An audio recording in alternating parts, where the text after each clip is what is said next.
Hi, I'm Oli Barrett, and I believe that one of the secrets to building great business success stories is effective networks. Let's talk about how.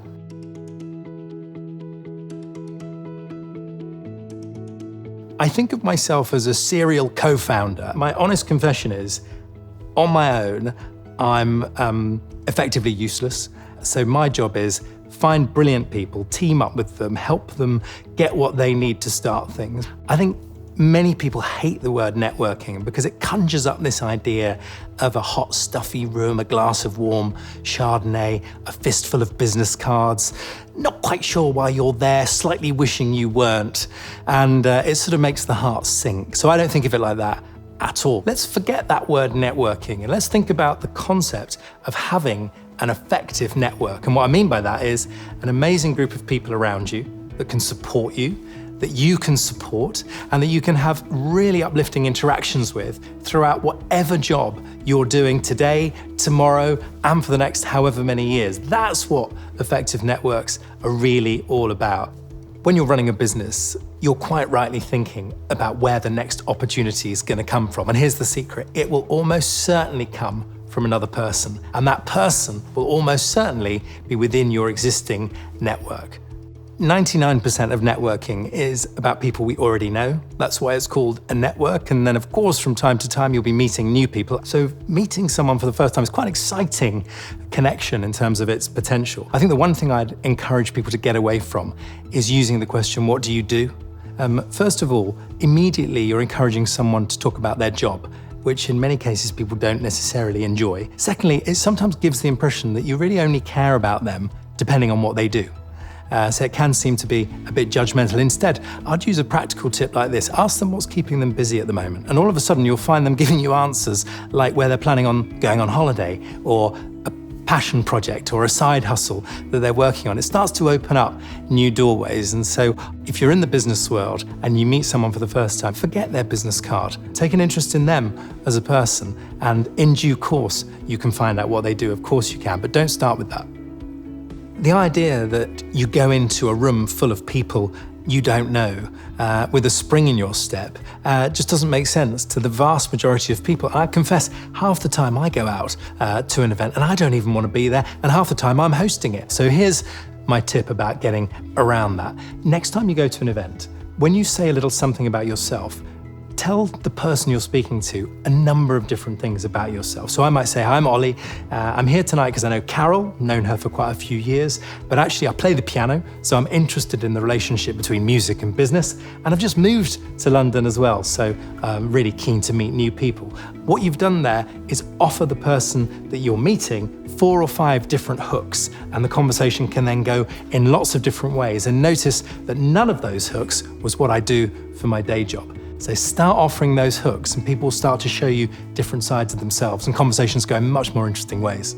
If we base our conversations with someone on today, we've basically missed the boat. We've missed the opportunity to collaborate. The way we forge new relationships and new collaborations are by talking about the future, asking where someone is going, asking them where they want to go. All of that reveals the secrets about how to work with somebody.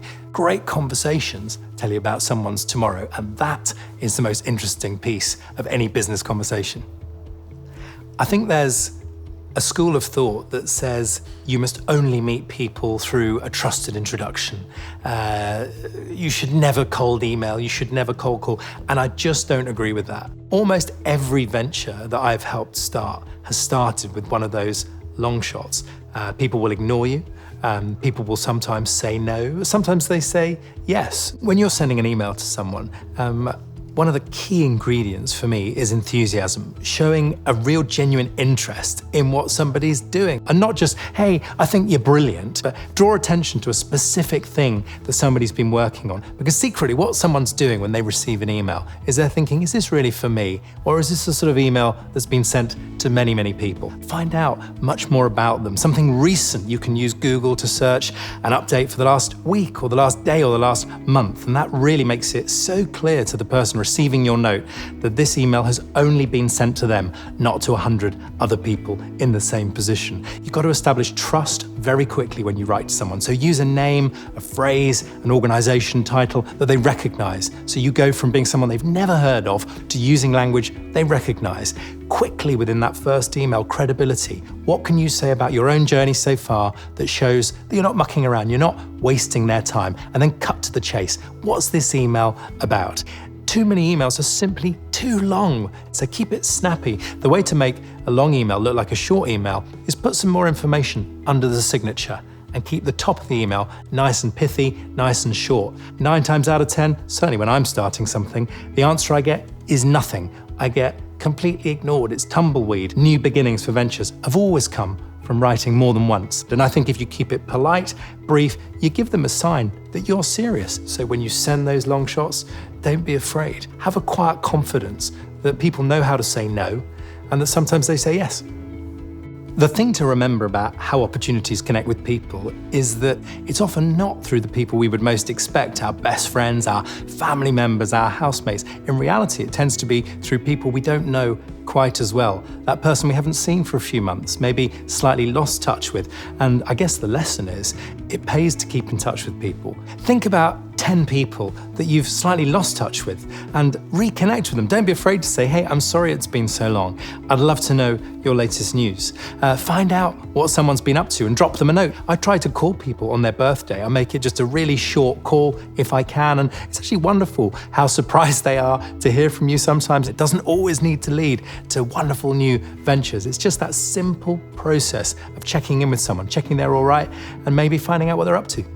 If you've ever been struggling, as I have most weeks, with actually making something happen, if you're wondering why you're not attracting as many new opportunities, 9 times out of 10, it'll be back to having a more effective network. So I think it's hugely worth doubling down on thinking, what does that look like for me? It isn't about becoming someone that you don't want to be or being anyone other than you are, but it is about thinking, who do I want to know? Who do I already know?